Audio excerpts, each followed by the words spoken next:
যে 17 বছরের দুঃখ কষ্ট ছিল, সেই দুঃখ কষ্টগুলো আমরা এখন আস্তে আস্তে আস্তে আস্তে করে সরাতে হবে। এবং এটাও বলবো যে 17 বছর কেন, আমাদের মানুষের অনেকগুলো লালিত স্বপ্ন আছে। সেই স্বপ্নগুলো পূরণ করতে হলে আমাদের এখন জনপ্রতিনিধি হিসেবে শুধু একজন নাগরিক হিসেবে নয়, সাধারণ, কেননা জনগণ আমাকে ভোট দিয়ে তাদের প্রতিনিধি করেছে।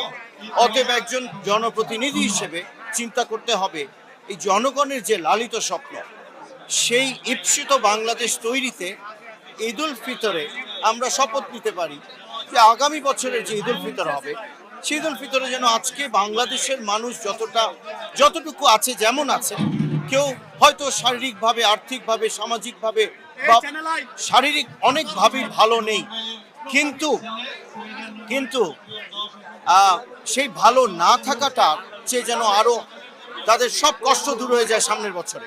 আবার যারা একটু ভালো আছেন তারা যেন আরো ভালো থাকতে পারেন। অর্থাৎ যে অবস্থানে আছেন, যেভাবে আছেন আজকে, সামনের বছরের ঈদুল ফিতরে যেন বলতে পারি আমরা আগের বছর থেকে এখন আরো ভালো আছি, আরো বেশি আনন্দ ভাগাভাগি করে নিতে পারছি। সেভাবেই যেন আগামী বছরগুলোকে পাই এবং সেই লক্ষ্যে আমরা যেন কাজ করতে পারি জনপ্রতিনিধিরা। সেই জন্য আমি কাজ করে যাচ্ছি। আমি আবেদন জানাবো সারা দেশের মানুষকে, আমাদের প্রতিনিধিদেরকে, যে আমরা সে লক্ষ্যেই যেন কাজ করি। গত 17 বছরের প্রথম ধরেন কিছু বছরে তাও আমরা পারলাম, কিন্তু এই শেষের সময়টায় করোনা, একেবারে গুমট অনুভূতির যে রাজনৈতিক পরিবেশ, সাথে তার অসুস্থতা, আমরা বিগত কয়েকটি বছর করতে পারিনি, পারিবারিকভাবে বলছি। তাই আজকের দিন আমার জন্য খুব স্পেশাল।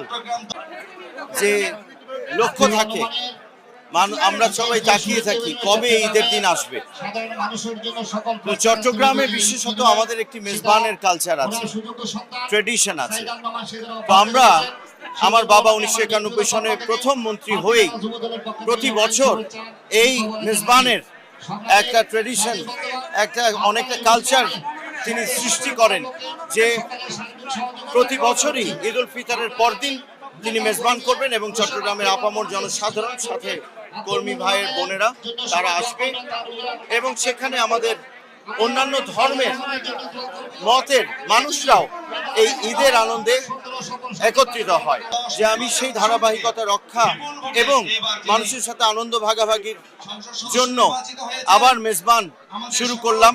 এবং গতকাল ঈদ ছিল, আজকে ঈদের পরদিন, এবং যে জায়গায় করছি সেটা আমার বাবার স্মৃতিময় একটি স্থান। এখানেই আমার বাবা অফিস করতেন, এখানেই থাকতেন, সেই বিল্ডিং এর ঠিক নিচেই ভিআইপি ব্যাংকুয়েট হল বলা হয় এটা। আমি বলবো 17 বছরে হয়তো অনেকে এই ঈদুল ফিতরে অনেক আনন্দ করেছেন, কিন্তু বাংলাদেশের একটি বিশাল জনগোষ্ঠী ঠিক একজন মুসলমান হিসেবে একেবারে উন্মুক্ত পরিবেশে যে ঈদ পালন করবেন সেটা পারেনি। আপনারা সেটা জানেন। সময়ে সময়ে একেবারে এই বিগত কিছু বছরে আরো বেশি সেই পরিবেশটি আরো বেশি গুমট হয়ে গেছিল। তাই আমরা অনেকটা যে আজকে 2026-এ একটি উন্মুক্ত পরিবেশে ঈদ উদযাপন করতে পারছি, সাথে এখানে আমরা মেজবান করছি, এটা আসলে আমাদের জন্য একটি অনন্য অনুভূতি। কেননা অনেক বছর পরই আমরা এই অনুভূতির মাঝে নিজেদেরকে খুঁজে পেলাম। আর সাথে একই সাথে বলবো